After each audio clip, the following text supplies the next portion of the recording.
The moment she exited her modest cabin at Frosthelm Peaks, Europe's most luxurious ski resort, she faced ridicule for her financial situation.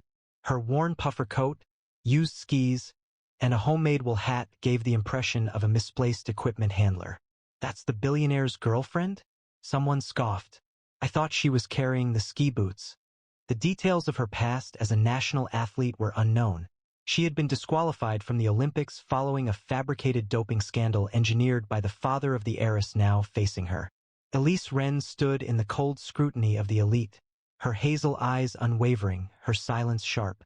Their intention was to disgrace her, to break her amidst the snow, but within 20 minutes she would create a lasting story in the Alps with a run so flawless it would destabilize their world, and her billionaire partner would undermine their fortunes. Who was this girl, and what fire would she unleash on these slopes? Frosthelm Peaks was a fortress of snow and splendor, its slopes glistening under the alpine sun like a sheet of polished crystal. Situated in the heart of the Alps, it served as the ultimate playground for billionaires, global celebrities, and European royalty, where a single-day pass cost more than a luxury car. Chalets with glass walls were situated on cliffs, their fireplaces providing a warm glow, as brands such as Chanel and Prada filmed their winter advertising campaigns on the perfectly groomed slopes. The atmosphere was crisp, filled with the aroma of pine and affluence, with each guest embodying significant influence. Gondolas operated above, transporting fur-draped heiresses whose attire cost more than their bespoke skis. Security neutralized paparazzi drones, yet a live broadcast shared the resort's every moment globally, showcasing the elite within their frozen domain. Just past the velvet ropes, Elise Wren's father, a retired ski instructor, observed on his phone, his aged hands trembling, his gaze fixed on his daughter's face. Elise emerged from a modest cabin, her white puffercoat wrinkled, her used skis marked but dependable. Her chestnut hair was tucked under a hand-knit wool hat, a few strands drifting in the wind, and her hazel eyes held a subtle intensity. At 26, she possessed a striking beauty, not the refined elegance of the privileged, but the natural allure of someone raised amidst Montana's untamed landscapes. Her father had initiated her in the art of skiing before she could even write her name, his voice calm and reassuring. He imparted the wisdom: the mountain doesn't care about your gear, it honors your heart. Elise had previously competed as a national-level skier, with her name once considered for the Olympics, before a fabricated doping scandal, orchestrated by a powerful man, dashed her aspirations. Now she stood beside Noah Marchand, her presence a spark in the frost, her simplicity a contrast to the resort's opulence. Noah, at 28, was a commanding figure in a tailored black ski jacket, his dark hair swept back, his green eyes sharp as emeralds. At just the youngest age on the Forbes Top 10 list, he had transformed Marchand Technologies into an empire valued at $180 billion, his name opening every door. He presented Elise as his girlfriend, his voice being warm yet firm, and his hand resting gently on her shoulder. The audience became still, their murmurs filled with negativity. "Her," a woman in a mink coat exclaimed, her voice audible on the live stream. "She appears as if she came from a thrift shop." Elise adjusted her hat, her expression calm, though the atmosphere was charged with disapproval. Noah's jaw clenched, but he remained quiet, relying on Elise's resilience. The privileged perceived a vulnerability, and they attacked swiftly. Natalia Van Cleve, a member of a prominent global banking family, stood close by, her platinum blonde hair reflecting the light from a $5,000 fur hat. Noah's former girlfriend and classmate, she had never forgiven him for his choice of Elise. She scrutinized Elise with a deliberate gaze, her smile sharp and pointed. "Noah, you brought your little sister?" she asked, her voice carrying to the grandstands. A wave of laughter, pointed and unkind, followed as phones began recording Elise's worn coat. Natalia and her group, dressed in expensive ski clothing, laughed, one of them throwing a snow-covered glove towards Elise's feet. "Pick it up, valet," she said. Elise carefully stepped over the glove, her hazel eyes meeting Natalia's gaze, her expression calm despite the quickening of her pulse. Natalia Van Cleve advanced, her $5,000 fur hat creating a shadow, and her voice sharp and cutting. "You're a disgrace to Noah's legacy. she declared, her words audible on the global live stream. That coat, those skis, did you find them in a dumpster? You'll never belong here.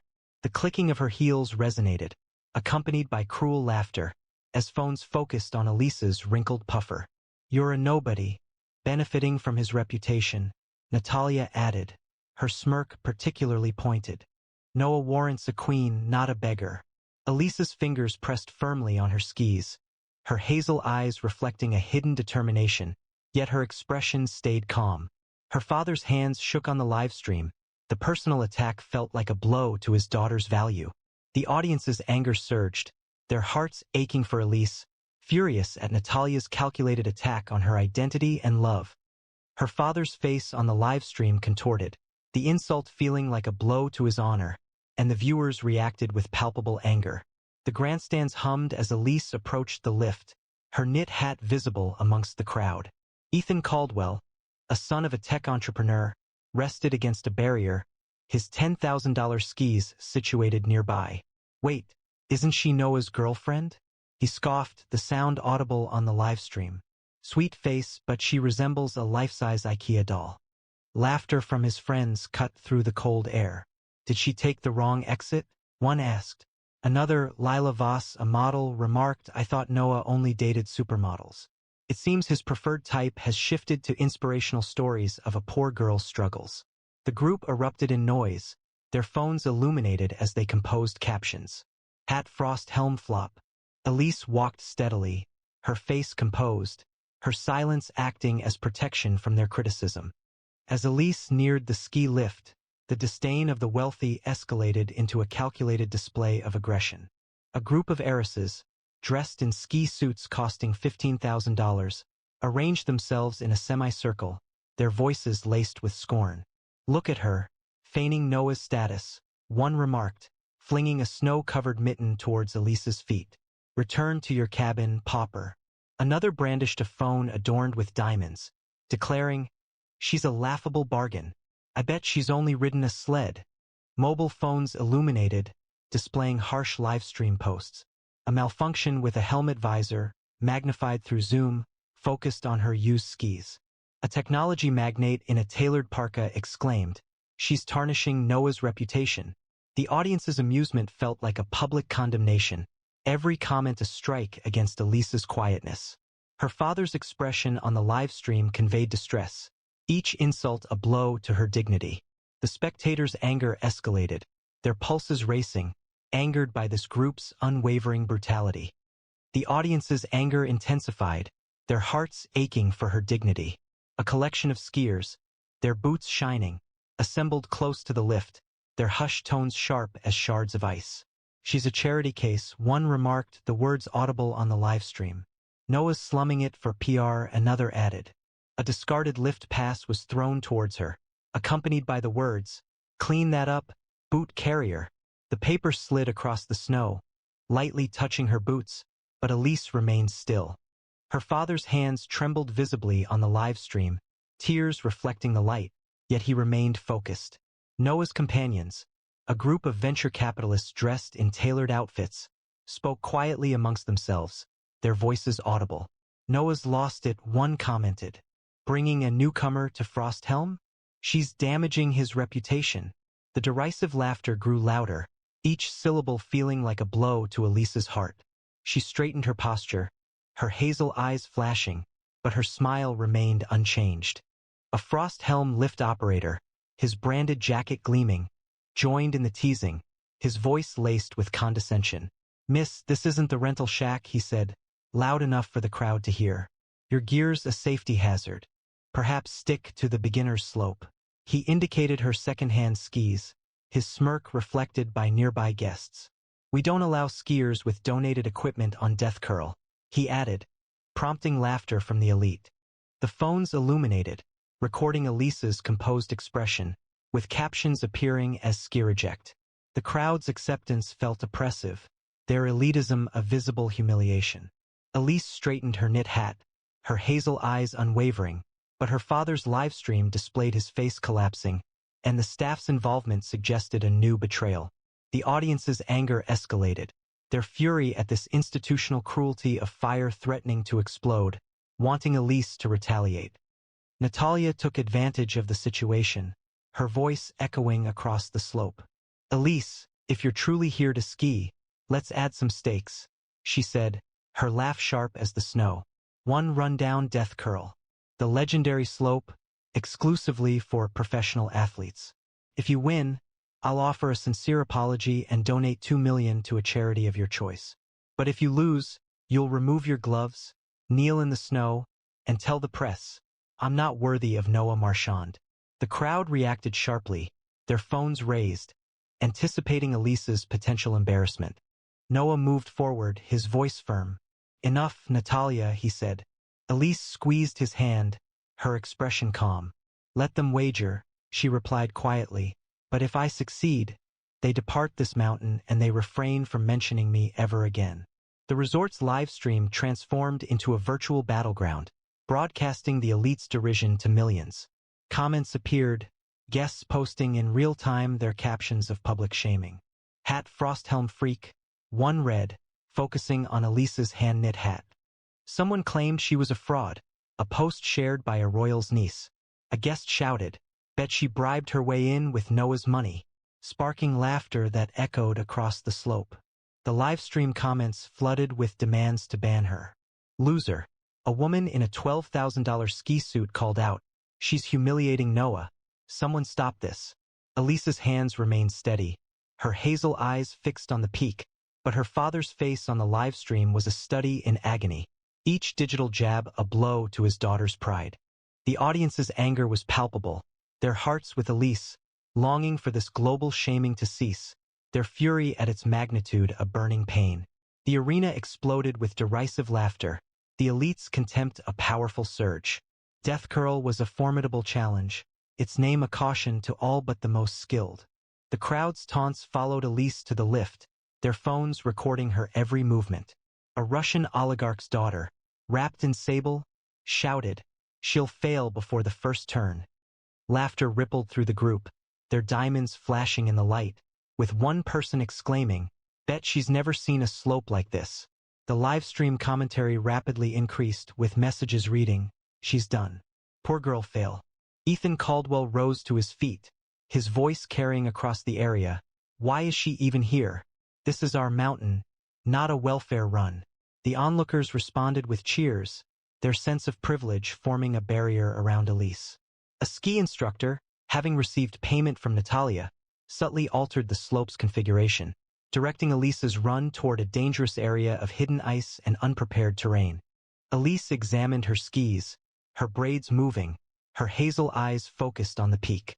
The audience's anger simmered, their fury at this planned cruelty a palpable presence. Natalia's scheme was in place. As Noah was diverted by a phone call from his board, the handler altered Elise's route, guaranteeing she would encounter a perilous situation no inexperienced skier could navigate. Natalia perceived Elise as merely a pleasant girlfriend accompanying him, her borrowed equipment seeming to confirm her lack of expertise. She was unaware that Elise had previously been a national skier, her name permanently recorded in junior championship records. At 19, Elise had emerged as a rising star, her skiing characterized by grace and fluidity, until Natalia's father, who was then president of the Ski Federation, manufactured a doping scandal to facilitate the advancement of his daughters. The accusation destroyed Elise's Olympic aspirations, effectively ending her career through deceit. Now, she stood at the summit of Death Curl, her skis firmly planted, her heart ablaze, oblivious to the ice that lay beneath. Elise sped down the slope, her white coat aflash against the snow, her skis carving through the powder. The audience fell silent, their phones raised, anticipating a fall.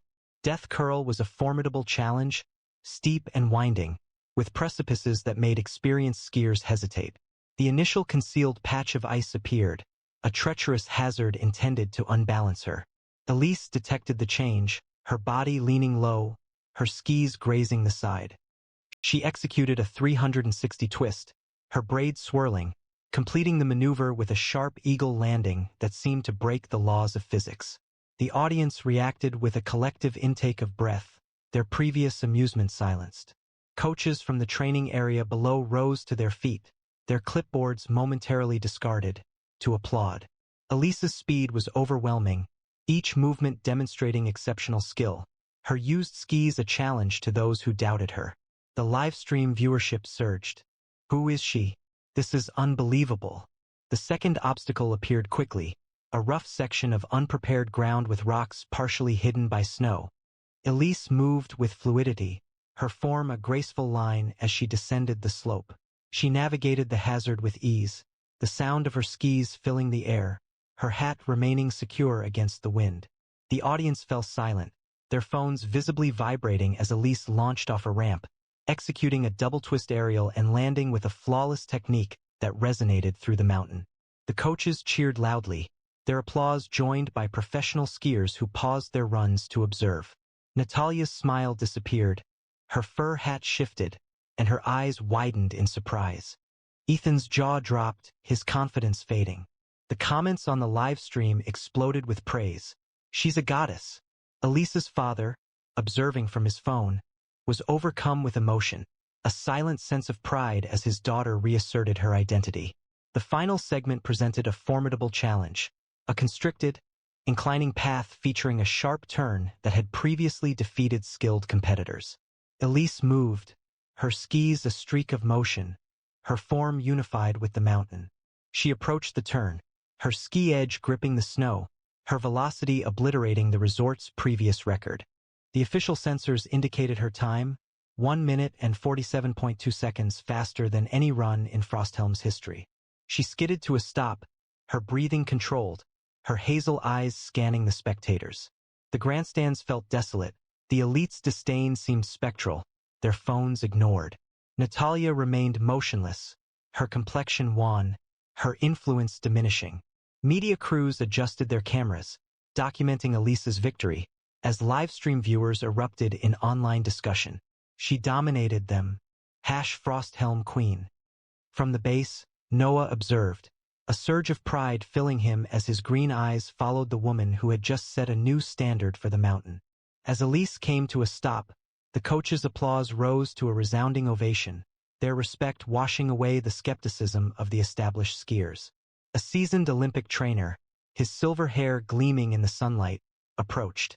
Elise Wren just skied like a world champion, he announced, his gaze fixed on Natalia. Her talent was obscured by deception, and today, she has rightfully recovered it.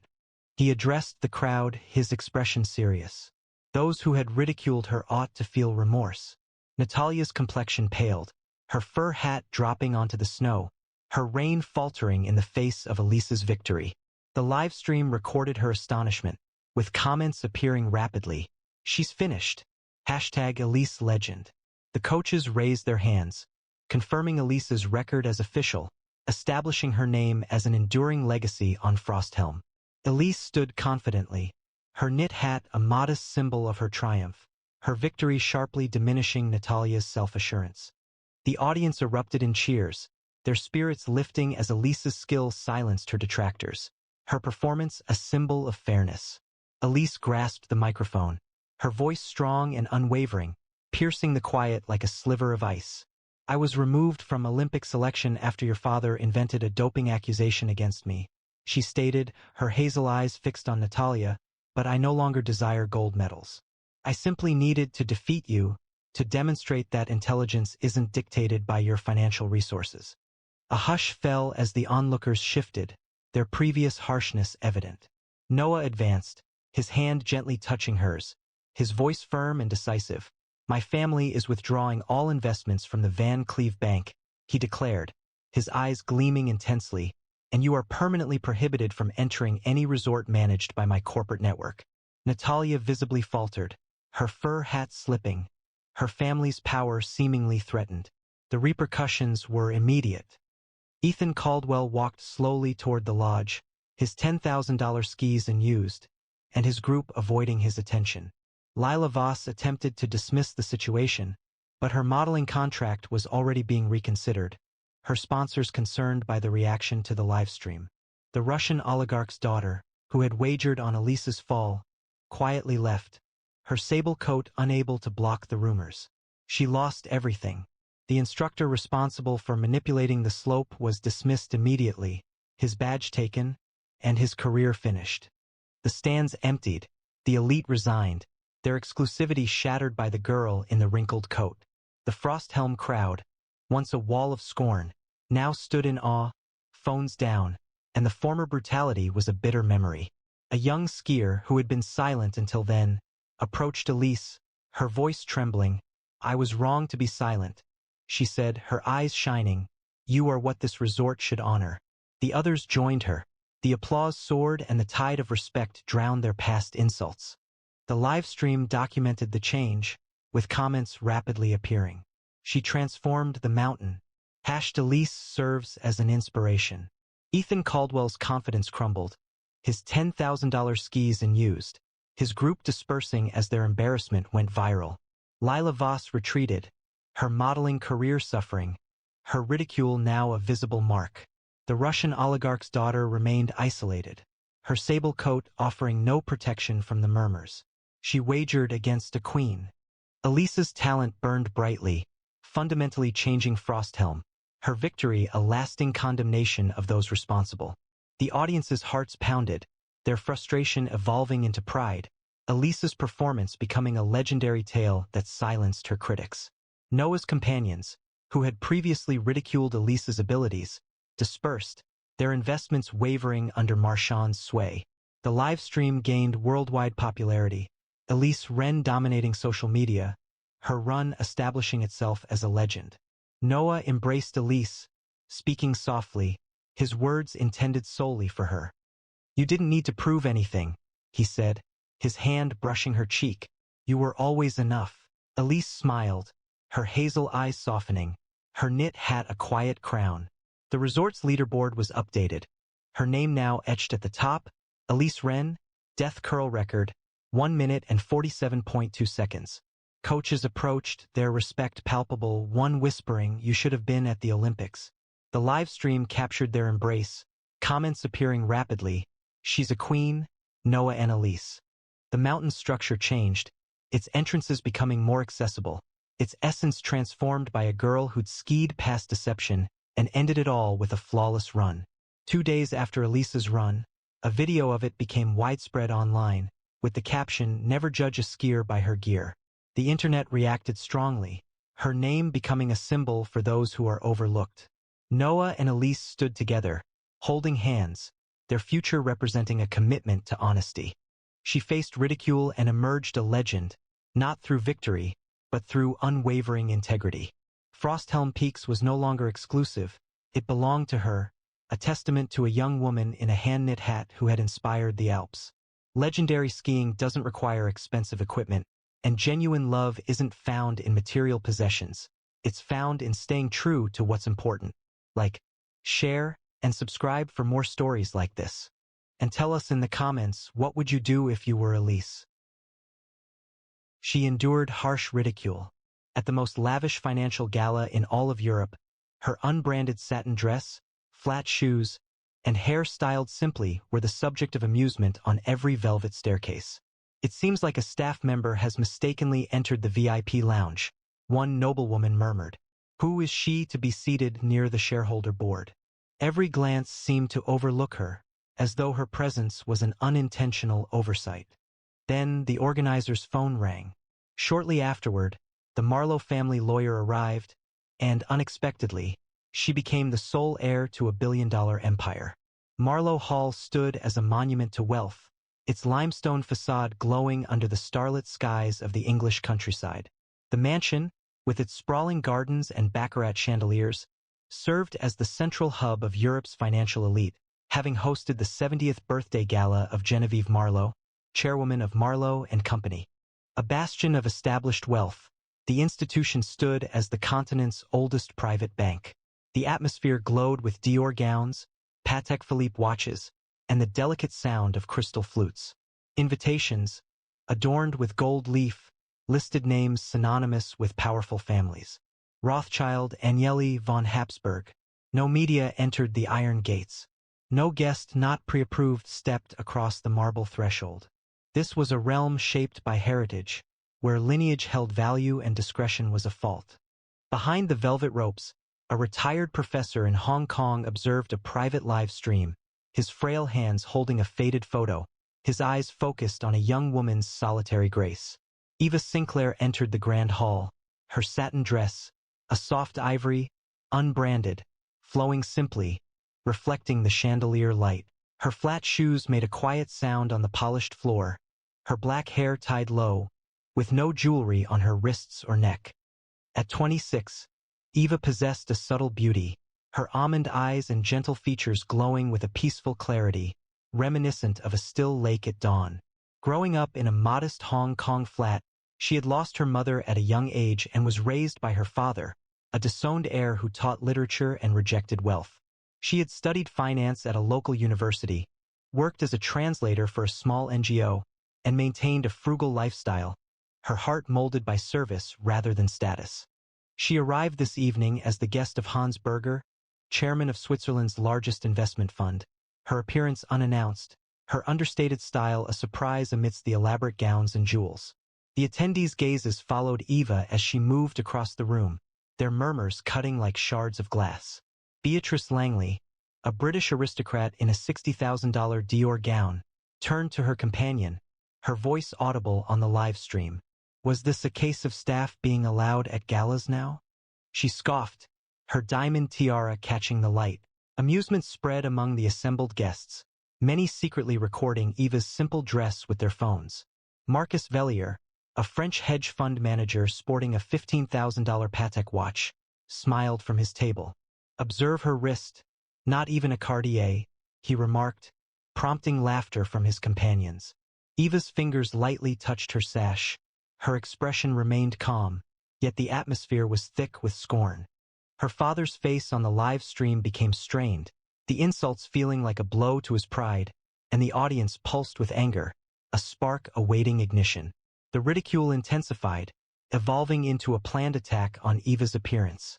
A group of heiresses, adorned in $40,000 gowns, arranged themselves in a semicircle, their voices a poisonous chorus. She likely stumbled and unintentionally, one hissed, flinging a silk napkin towards Eva's feet, or worse, his short-term guest. Another displayed a jeweled phone, exclaiming, "She's a thrift store attendee. I bet she's never experienced a gala." Phones illuminated, their private messages harsh, while Marlowe focused on her, taking pictures of her plain shoes. A German banker loudly declared, "She's lowering the standards of this event." The crowd's laughter felt like a public condemnation, every word a sting against Eva's quietness. Her father's face on the live stream showed distress, each insult hurting his daughter's honor. The audience's anger escalated, their hearts racing, indignant at this group's persistent cruelty. The upper class's disdain became hostile as Eva proceeded through the hall, their taunts a deliberate challenge. A cluster of banking heiresses in $45,000 couture gowns created a blockade, their voices a spiteful blend. "She's a detriment to Marlowe's reputation," one scoffed, knocking a champagne flute's rim to scatter droplets by Eva's feet. "Return to the slums, darling." Someone gestured with a jeweled phone, declaring, "Her dress resembles a tablecloth. I doubt she's ever attended a genuine gala." Mobile phones captured the moment, with private messages flooding with hashtags like Marlowe mistake, focusing on her simple shoes. A Russian tycoon exclaimed, "She's a disrespect to every legacy present." The audience's laughter felt overwhelming, each comment a sharp blow against Eva's composed demeanor. Her father's expression on the live stream conveyed deep distress, every remark a painful injury to his daughter's honor. The audience's anger escalated, their hearts racing, outraged by this deliberate humiliation, their fury burning to challenge the elite's pride. Genevieve Marlowe, the evening's host, came down the grand staircase, her $100,000 emerald necklace sparkling. She stopped close to Eva's table, her silver hair elegant, her voice filled with disdain. "I'm not sure who you are, dear," she stated, loud enough for the live stream to record. This table was designated for individuals sharing the name. Her companions chuckled, their jewelry sparkling, cameras recording Eva's composed expression. "Maybe you would feel more at ease with the staff," Genevieve suggested, indicating a side entrance. The attendees applauded, their derision a powerful surge, their hushed conversations murmuring, "Hatch, an uninvited guest." Eva's almond-shaped eyes met Genevieve's, unwavering, though a tremor ran through her. Her father's hands shook during the live stream, the host's actions feeling like a painful blow to his daughter's self-esteem. The audience's anger intensified, their hearts aching for Eva, and they were outraged by this public humiliation. Genevieve Marlowe's contempt grew sharper, her statements intended as a calculated attack to harm Eva in front of the global elite. "You're not just out of place, you're an embarrassment," she stated, her $100,000 emerald necklace sparkling as she indicated Eva's satin dress. "Hans Berger seemed to have made a questionable decision in inviting you." A wave of laughter spread through her group, their diamonds sparkling, and cameras focused on Eva's simply styled hair. "You're a charity case, not a guest," Genevieve remarked, her words carried by the live stream's concealed microphones. "This hall is for established figures, not cast-offs." The attendees echoed, their disapproval a rising tide, their private conversations swirling. Had Marlowe felt shame? Eva's almond-shaped eyes held a controlled intensity, but her smile remained steady, a defense against the disappointment. Her father's hands trembled during the live stream. The public humiliation felt like a sharp blow to his daughter. The audience's anger was overwhelming, their sympathy directed towards Eva, while they were outraged by this woman's betrayal, now visible to everyone. The disapproval of the powerful became cruel, their words a poisonous chorus. Sylvia Reinhardt, a Dutch media heiress wearing a $50,000 couture dress, moved closer, her voice distinct within the room.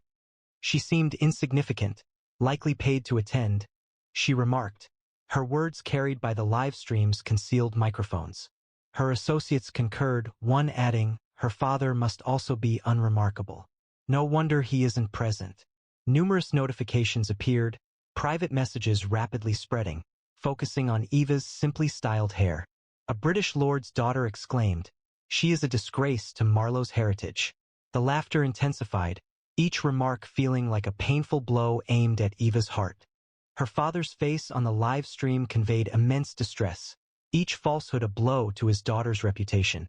The audience's outrage surged, their anger a powerful force directed at this planned act of cruelty, hoping for justice to dismantle the elite's sense of superiority. The gala's staff, accustomed to remaining unseen, participated in the derision with understated remarks. A waiter, offering champagne, stopped close to Eva, speaking in a quiet but clear tone.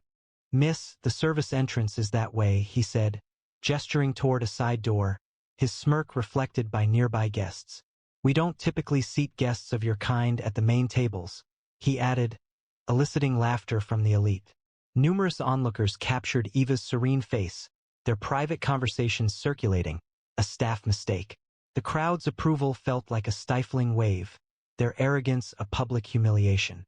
Eva straightened her sash, her almond eyes steady, but her father's live stream feed displayed his face falling, the staff's involvement a new disappointment.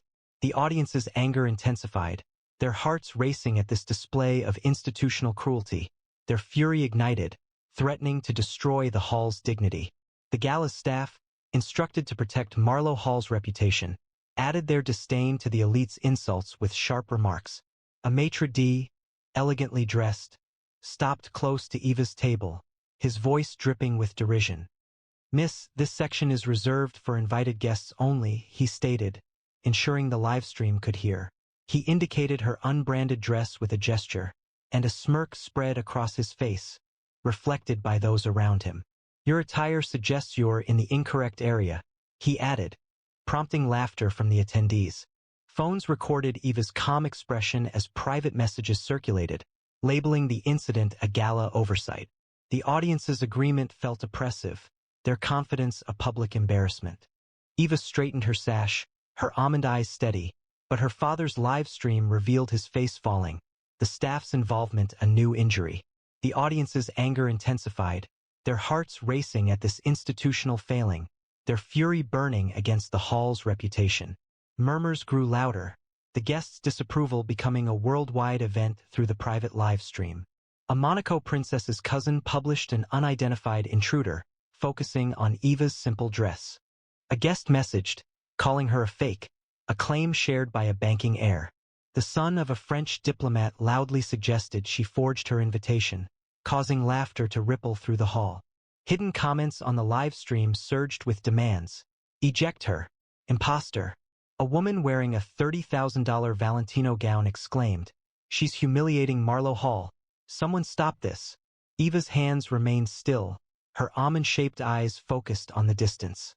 Her father's face on the live stream conveyed immense suffering, each online criticism feeling like a personal insult to his daughter. The audience's outrage was palpable, their emotions aligned with Eva's, yearning for this worldwide humiliation to cease.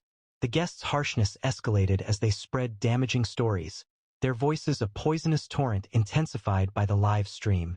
A Spanish duke's daughter moved closer, her $60,000 tiara sparkling, and said in a noticeable tone, "She's a fraud, likely coerced Berger to gain entry." Her companions acknowledged, their diamonds reflecting the light, one stating, "Her father's probably not even real, just a story to trick her here." Phones illuminated, private messages overflowing with falsehoods, as someone speculated, enlarging the image of Eva's loosely tied hair. A London financier exclaimed, "She's an imposter. Paulo has been deceived." The laughter resonated, each rumor a painful blow aimed at Eva's heart. Her father's image on the live stream displayed a face filled with anguish, each falsehood a hurt to his daughter's reputation. The audience's anger surged, their sympathies with Eva, their frustration a powerful force against this harmful accusations, eager for the truth to expose the elite's deceptions. A change occurred when Genevieve's secretary, a perceptive woman in a professional suit, visibly lost color during a phone call. Her phone vibrated repeatedly, and her voice shook as she spoke quietly to an assistant. The attendees observed, their quiet conversation stopping, phones being put down. The secretary quickly approached Genevieve, speaking urgently but softly, stating, "It's the Marlowe family's legal firm. The new heir is arriving immediately." The hall became still, the sound of crystal glasses being replaced by a feeling of anticipation. Eva remained composed, her satin dress unaffected by the disruption, her almond-shaped eyes peaceful. Her father's face on the live stream appeared gentler, a brief sign of hope visible in his expression. A palpable sense of excitement and apprehension filled the room, a mix of anger and anticipation hinting at an impending revelation. 10 minutes passed, and then the large doors opened, revealing a man in a gray suit, Edward Grayson, the personal lawyer for the deceased Alfred Marlowe, Genevieve's grandfather.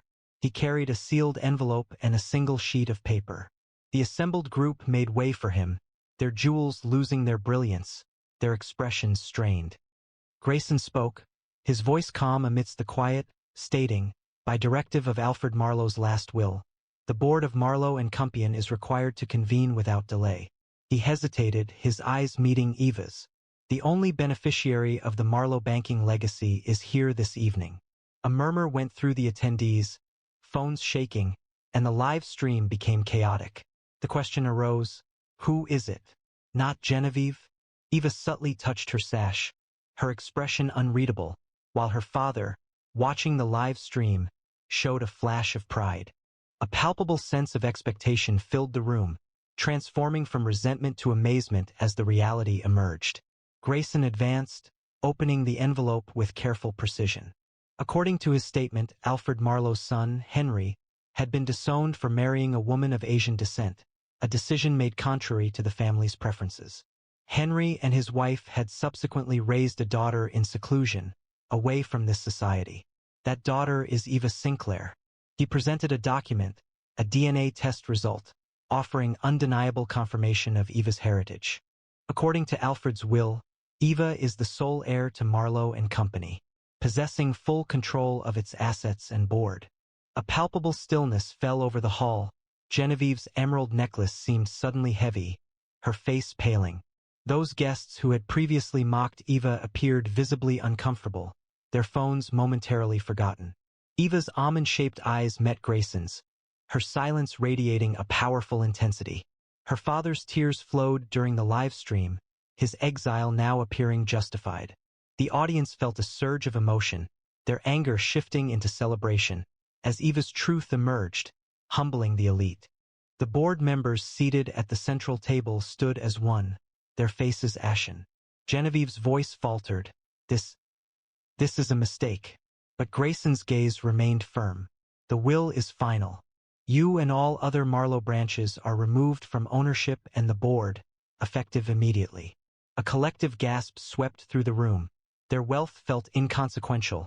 Their standing vanished. Beatrice Langley's tiara dislodged. Marcus Vellier's watch ceased to function. Sylvia Reinhardt's couture dress appeared to droop. The live stream became a global phenomenon, with Eva Sinclair dominating social media, her quiet elegance quickly becoming iconic. The downfall of the elite was a striking display. Their pride diminished to nothingness under Hans's direction. Genevieve's complexion paled, her emerald necklace appearing like an antique, and her name rose to prominence as a warning. Beatrice Langley's online presence crumbled, her derision becoming a widely shared embarrassment. Marcus Vellier's hedge fund experienced a sharp decline, his dismissiveness a visible failure. Media stocks of Sylvia Reinhardt crashed, her hashtags a social scar. The Spanish Duke's daughter hid her face, her tiara no shield against the live stream's captions. She mocked Eva Sinclair. The staff who'd sneered were escorted out, their careers ended. The guests who'd laughed were shunned, their influence null. Eva stood tall, her low-tied hair a quiet crown, her almond eyes unyielding. The live stream captured the elite's fall, comments flooding. They deserved it, Eva triumphs. A wave of emotion swept through the audience, shifting anger to a palpable sense of pride. Eva's triumph and Hans's response, a force that diminished the world's wealthiest, resonated deeply. Eva stood, her satin dress shimmering, her almond eyes gentle yet firm. Applause erupted from the audience, mirroring the downfall of the elite's arrogance as it yielded to her understated strength. Hans Berger, the Swiss investment fund chairman, rose from his seat, his movement commanding absolute silence across the hall. You challenged Eva Sinclair, the rightful successor of Marlowe and Company, he stated, his steel-gray eyes blazing. Your wealth, your titles are meaningless when compared to her legacy. He produced his phone, showing a series of canceled deals, banking contracts with Beatrice Langley, investment partnerships with Marcus Vellier, trade agreements with Sylvia Reinhardt, all terminated. Your names have been removed from my fund's network, he announced, his gaze fixed on Genevieve. You have forfeited more than a seat, you have lost your future. The crowd's gasps echoed, their expectations shifting under his command. The live stream quickly became a worldwide trend, with comments appearing rapidly. He's unstoppable. At Eva, justice. Eva appeared composed, her satin dress gleaming, her victory confirmed by Hans' unwavering power. The audience erupted, their spirits lifting as his global retribution humbled the elite's arrogance. Those who'd previously mocked now rose to their feet. With lowered heads and empires seemingly shaken, the heiresses who had discarded napkins fell silent, their private conversations ceasing. The waiter who had previously mocked Eva moved away, his tray visibly trembling. The Monaco princess's cousin removed her post, effectively diminishing her impact. Genevieve's hands shook, her necklace appearing as a memento of a collapsed era. Eva advanced, her voice remaining gentle, as it was upon her arrival. I don't require diamonds to understand my identity, she stated, her words sharply dividing the atmosphere. But thank you, as your patronizing glances clarified precisely why my grandfather did not bequeath this empire to you.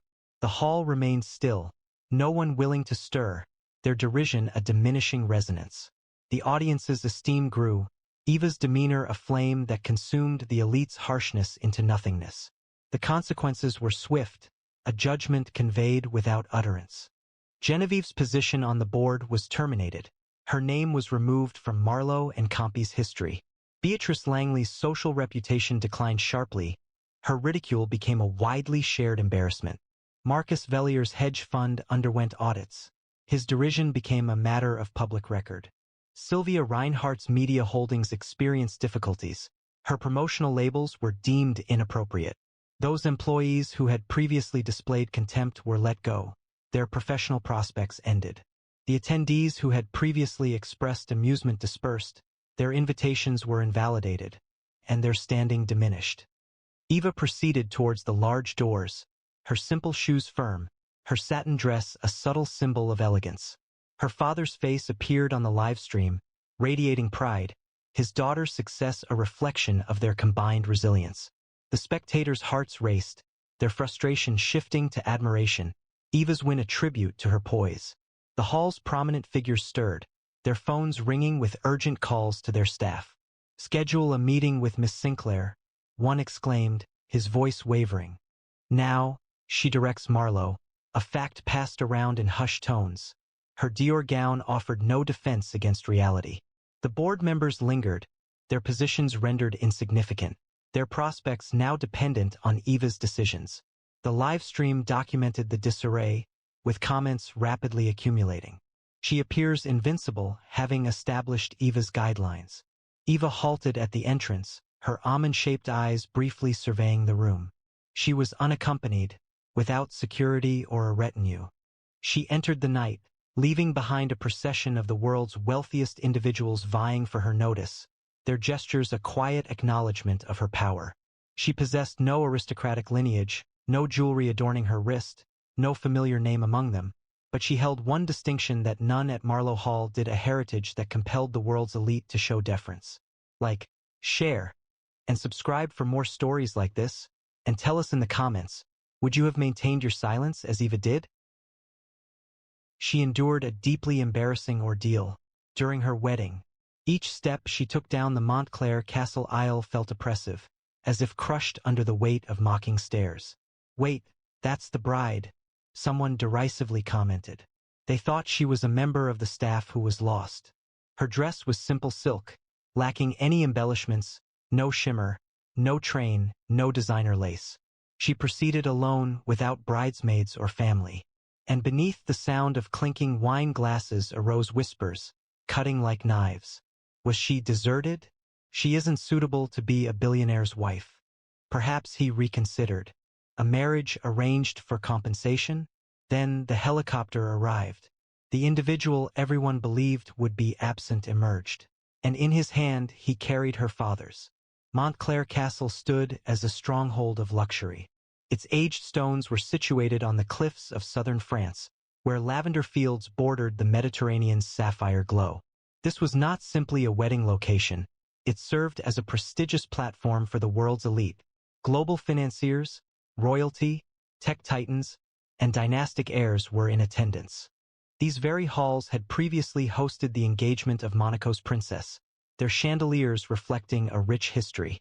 No press entered through its iron gates, no paparazzi climbed its walls, and no social media presence marred the event. Invitations were meticulously hand-etched on vellum, each name representing a key to power. Rothschild, Windsor, and Musk were present. Crystal flutes clinked, diamonds sparkled, and each guest possessed a significant level of influence. The air was fragrant with rosewater and ambition, and the castle's gardens showcased a display of immense wealth. Away from the exclusive area, a retired schoolteacher observed on a private live stream, his delicate hands shaking, his eyes focused on his daughter's singular poise. Iris Lane entered the castle's magnificent hall, her unassuming silk dress moving gently, crafted by a friend from a Kenyan nonprofit. It featured no crystals, no striking designs, only understated sophistication. Her chestnut hair cascaded loosely, accented by a simple veil, and her hazel eyes held a composure that appeared to quiet the room. At 27, Iris possessed a striking beauty, unpolished by the trappings of high society, and evident in the natural grace of someone who had educated children beneath acacia trees and handled aid contracts in Nairobi's dusty offices. Growing up in a modest New York apartment, she had experienced the loss of her mother to leukemia at 12. Her father, currently struggling with late-stage cancer, was too unwell to journey, his hospital bed a distant reality. She had once envisioned attending Oxford, but instead opted for a career with a nonprofit, her spirit molded by a dedication to service, rather than a pursuit of prestige. She walked alone now, the sound of her used shoes soft on the marble floor, her unassuming appearance a striking contrast to the surrounding opulence of Versace and Dior. The assembled guests shifted as Iris entered, their gazes sharp and critical. Celeste Dupont, a French banking heiress wearing a $50,000 Dior gown, moved closer, her voice laced with scorn. Who permitted the kitchen staff to approach the aisle? She whispered, her words easily picked up by the private live stream. A wave of laughter spread amongst the crowd, diamonds sparkling, as phones were used to quietly record Iris's simple dress. Victor Langston, a tech mogul known for his $10,000 watch, smiled from his seat. She's the bride? I thought she was delivering the cake, he remarked, eliciting laughter from his group. Iris gently touched her veil, maintaining a calm expression, yet the atmosphere was charged with derision. Her father's face on the live stream grew strained, the insults a blow to his pride, and the viewers felt a surge of anger, poised to erupt. As Iris walked down the aisle, the elite's disdain evolved into a planned attack. A flurry of irises and $30,000 gowns created a barrier, their voices a harsh, biting sound. Look at her. Assuming she deserves this castle, one remarked, flinging a silk napkin toward Iris's feet. Back to the charity event, darling. Another exclaimed, brandishing a phone adorned with diamonds. She's a bride from a thrift store. I bet she's never even witnessed a real wedding. Phones illuminated, their personal messages cruel, referencing Iris as a Montclair outsider, focusing on her pre-owned shoes. A hedge fund tycoon exclaimed, she's dragging this event into the gutter. The crowd's laughter felt like a public execution, with each word a lash against Iris's silence. Her father's face on the live stream showed pain, each taunt a blow to his daughter's dignity. The audience's anger intensified, their hearts pounding, furious at this mob's relentless cruelty. Amelia Westwood, Julian's cousin and a reluctant bridesmaid in a $20,000 Chanel dress, approached, her smirk sharp as a blade. You have no support, she stated, her voice quiet but sharp, intended for Iris's ears only. But perhaps you could make an effort to appear more refined? A Prince of Monaco is seated in the front row. Her companions chuckled, their pearls reflecting the chandelier's glow, their murmured comments a harmful current. A beneficiary, without lineage. Iris straightened, her hazel eyes meeting Amelia's, resolute but with a tremor in her neck. The guests' laughter rose, their disdain a display of shame. Her father's hands trembled on the live stream, tears reflecting the light, but he focused on his daughter's strength. The audience's anger intensified, their hearts aching for her as her reputation was challenged. Amelia's criticisms became more pointed, her voice rising to make sure the live stream captured each phrase. You're a blemish on the Westwood legacy, she declared, her Chanel dress sparkling under the chandeliers. That gown, that veil, did you obtain them from a second-hand store? You'll never be accepted here. The sound of her heels echoed, their laughter a harsh chorus, as phones focused on Iris's simple silk dress. You're a nobody benefiting from Julian's reputation, Amelia stated, her smile sharp and pointed. He deserves a queen, not someone of lesser means. Iris's fingers pressed tighter on her veil, her hazel eyes revealing a hidden strength, though her expression remained calm. Her father's hands shook as he watched the live stream, the personal insult wounding his daughter's sense of value.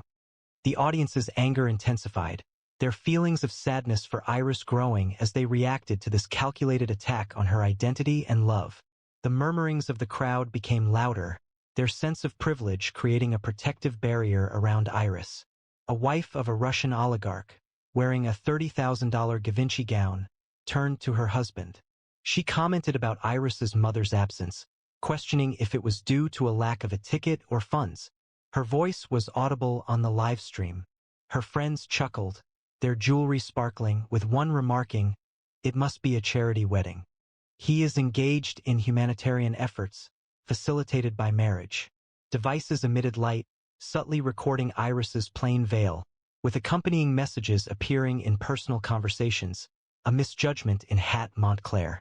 Oliver Crane, the son of a British lord, commented, "She appears to have stepped out of a soup kitchen." Amusement reverberated within the castle's stone walls, each word feeling like a stone thrown at Iris's heart. She straightened her veil, maintaining a steady smile, her silence acting as a defense against their malice. A wave of anger surged through the audience, their outrage at this planned cruelty a palpable force. The castle's employees, accustomed to remaining unseen, participated in the taunting with quiet remarks. A waiter, offering champagne, halted near Iris, speaking softly but clearly. "Miss, the staff entrance is over there," he stated, indicating a side door, his smile reflected in the expressions of other attendees.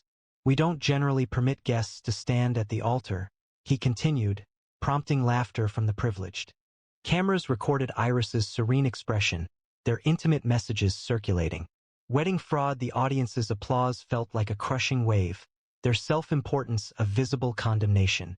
Iris straightened her veil, her hazel eyes steady, but her father's live stream showed his face marked with distress, revealing the staff's involvement in a new act of deception. The viewers' anger reached its highest point, their pulses racing at this systemic injustice, their resentment poised to erupt. Upon Iris's arrival at the altar, the groom's absence felt like a new blow. Julian Westwood, the founder of Westwood Intelligence, who controls 40% of the global AI market, was missing. There was no music and no quartet played. The officiant, a silver-haired dignitary in a tailored suit, remained silent, his eyes moving uneasily.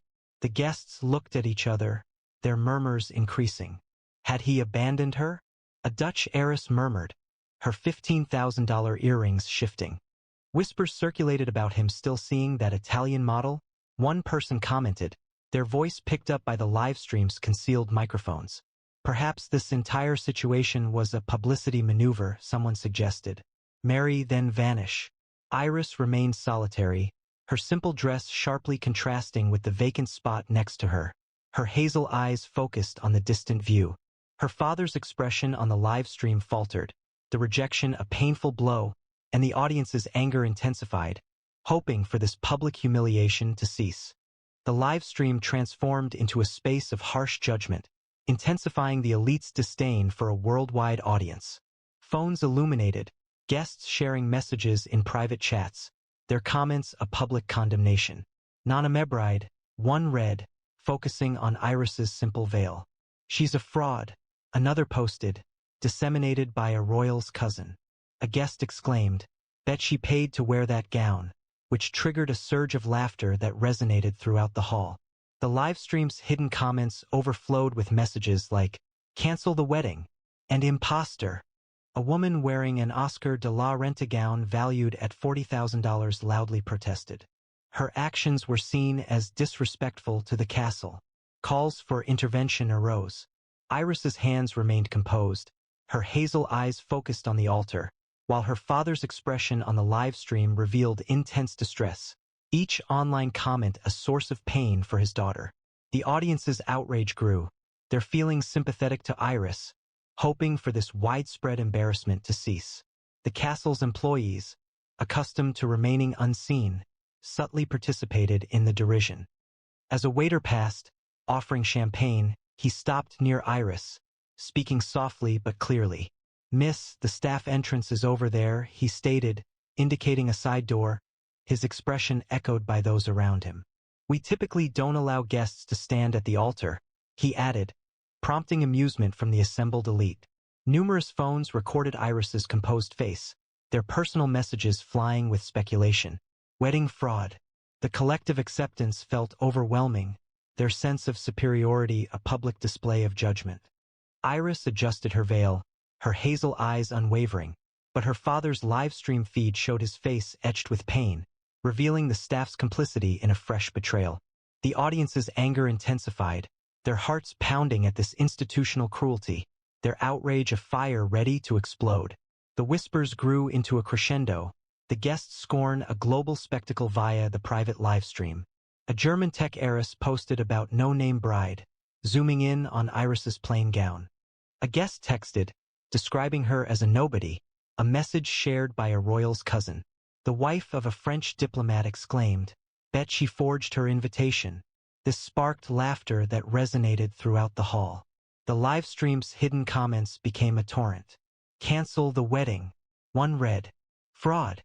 Another woman, wearing a $25,000 Valentino dress, declared, "She's humiliating the Westwood name." Someone urgently called for an intervention. Iris's hands remained steady, her hazel eyes focused on the altar, but her father's face on the live stream displayed profound distress, each digital interaction feeling like a painful setback for his daughter. The audience's displeasure surged, their emotions with Iris, yearning for this staged cruelty to cease. The quiet lingered, the altar vacant, the guests' presence a constant barrage. Then, a faint hum filled the air, rotating blades cutting through the sky. A helicopter landed on Montclair's back lawn, its black frame gleaming, its roar silencing the whispers. The doors opened and Julian Westwood stepped out, his tailored jacket dusted with snow, his tie undone, a leather case in hand. But the man beside him caused a stir, Iris's father, frail, his hospital gown replaced with a simple suit, his eyes bright with pride. Julian had flown to New York, engaged an international medical team, and arranged the flight to bring him here. A hush fell over the audience, their phones shaking, as the live stream exploded with activity. A collective gasp arose. Was that her father? Iris's hazel eyes grew wide, her breath paused, her composure faltering for the first time. The audience's spirits lifted, their frustration transforming into wonder, the reality a revelation. Julian didn't approach the VIP carpet. He sprinted, visibly running, across the lawn, his shoes disappearing into the grass, his blue eyes fixed on Iris. He arrived at the altar, out of breath, and clasped her hand, his voice strained. Please accept my apologies for the delay, but I pledged I would always ensure you weren't left unsupported. He addressed the attendees, his expression intense. This day marks not my wedding, but a ceremony celebrating the individual who enabled me to feel deserving of love. He indicated the officiant, and then exited the dressing room. After 5 minutes, he reappeared wearing a plain white tuxedo, devoid of cufflinks and any unnecessary embellishment. The assembly made way for him, their disapproval diminishing to a distant murmur, their mobile devices momentarily disregarded. Iris's father sat in the front row, wiping away quiet tears, his presence affirming Julian's commitment. The livestream comments flooded in, reading, "This is unreal. Hatch Iris and Julian." The wedding commenced, the atmosphere in the castle's electric with sincerity. As Julian positioned himself beside Iris, he addressed the assembled guests, his voice powerful enough to quiet any remaining murmurs.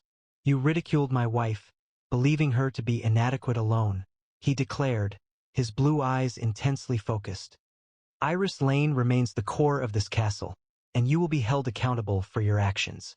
He presented a tablet, showing canceled agreements, suspended accounts, and terminated collaborations. "Each of you who mocked me, your names are removed from my network," he stated, his eyes fixed on Amelia. "You, cousin, are excluded from the Westwood Empire completely." The assembly reacted with shock, their jewels losing their brilliance, their standing diminishing. Celeste DuPont's banking arrangements collapsed, Victor Langston's technology corporation weakened, and the livestream became viral. Justice prevailed, Ren influence solidified, and Iris remained composed, her simple dress appearing regal, her victory confirmed by Julian's fury. The viewers applauded, their spirits lifted as his power diminished the arrogance of the influential. Iris's history remained unknown, whether to the attendees, not Amelia, or the livestream audience. At 20, she demonstrated exceptional linguistic ability, achieving fluency in 5 languages, and her work with nonprofits in Kenya connected assistance to isolated villages. She instructed children in schools constructed of mud, her earnings just enough to cover rent, her emotional development influenced by her mother's passing and her father's bravery. She encountered Julian at a Nairobi conference. Her translation of a refugee's account inspired him to financially support her organization. Their affection developed discreetly, away from public attention, based on common principles, rather than material possessions. She now stood at Montclair, her simple gown a statement against the elite's perceived disdain, her heart filled with a fierce determination to expose their falsehoods. The wedding ceremony was understated. There was no orchestra, no elaborate floral decorations, only Iris and Julian at the altar, their hands joined. The officiant spoke with a calm voice, his words a solemn promise of commitment, honor, and enduring love. Iris's father stood, visibly weakened but steadfast, and took her hand, leading her to Julian. The guests stood, the memory of their previous harshness a burden they carried, their quietness a strained politeness. Julian's gaze remained fixed on Iris, his self-esteem a suppressed intensity. The live stream recorded their promises, with comments appearing rapidly. She's a queen, a Montclair miracle. The castle's order changed, its entrances opening further, its essence redefined by a woman who had faced rejection and now seemed beyond reproach. Julian moved ahead, needing no amplification, his voice sharp and clear. I heard every word that was said, and I am aware of who spoke. He turned to Amelia, his cousin, his expression chilling. You invoked the Westwood name to disparage my wife? You are hereby removed from every family trust established under my name. Her Chanel dress appeared to droop, her smirk vanished, her standing diminished. He addressed the guests, his blue eyes fierce. Those of you who questioned her worth, who referred to her as the bride with no name, you are no longer included in any of my future deals. Ever. A hush fell over the assembly, their jewels losing their luster, their power wavering. Celeste Dupont's glass broke upon the marble floor, Victor Langston's timepiece ceased functioning, Oliver Crane's distinction proved insignificant. The live stream rapidly gained global prominence, with Iris Lane dominating social media, her lone walk becoming a celebrated event. The elite's decline was instantaneous, their pride collapsing under Julian's direction. Amelia's complexion paled, her financial resources cut off, her influence dispersing as their humiliation spread online. Celeste Dupont's banking empire encountered sanctions, her derision a public embarrassment. Victor Langston's tech agreements were terminated, his contempt a critical error. The Russian oligarch's wife departed, her Givenchy gown offering no protection from the rumors. She disrespected Westwood's bride. Oliver Crane's lordship was the subject of ridicule, his wagers a humiliation. The employees who had sneered were dismissed, their careers ended. The attendees who had laughed were denied access, their standing diminished. Iris stood beside Julian, her simple veil a quiet crown, her hazel eyes unwavering. The live stream recorded the outcome, comments appearing rapidly, they received what was due. Hail Iris resonated within the audience's hearts, their anger shifting into pride. Iris's victory and Julian's fury, a blaze that consumed the elite's injustice. The repercussions were immediate, a resolution brought without words. Amelia retreated into the castle's shadows, her trust fund depleted, her followers avoiding her. Celeste Dupont's banking empire underwent audits, her disdain a public mark. Victor Langston's tech deals failed, his derision a widely shared error. The Russian oligarch's wife departed, her Givenchy gown offering no protection from the rumors. She criticized Westwood's wife. Oliver Crane's lordship was ridiculed, his wagers a shame. The employees who had sneered were terminated, their identification removed, their careers ended. The attendees who had laughed dispersed, their invitations canceled, their power diminished. Iris stood beside Julian, her simple gown gleaming, her hazel eyes gentle yet firm. The audience's hearts pounded, their anger changing into pride. Iris's victory was a force that consumed the elite's harshness. Iris's father sat in the front row, his tears silent, his suit a gift from Julian. He rose again, took Iris's hand, and placed it in Julian's, his voice a whisper. You've always been enough. The castle rose, no one daring to remain seated, not because of Julian's power, but because of Iris's eyes. Eyes that had witnessed loss, service, and love, and now radiated a strength that humbled the elite. Julian held her hand, their vows a promise of truth. No tiara adorned her, no $100,000 gown clothed her, but Montclair belonged to her.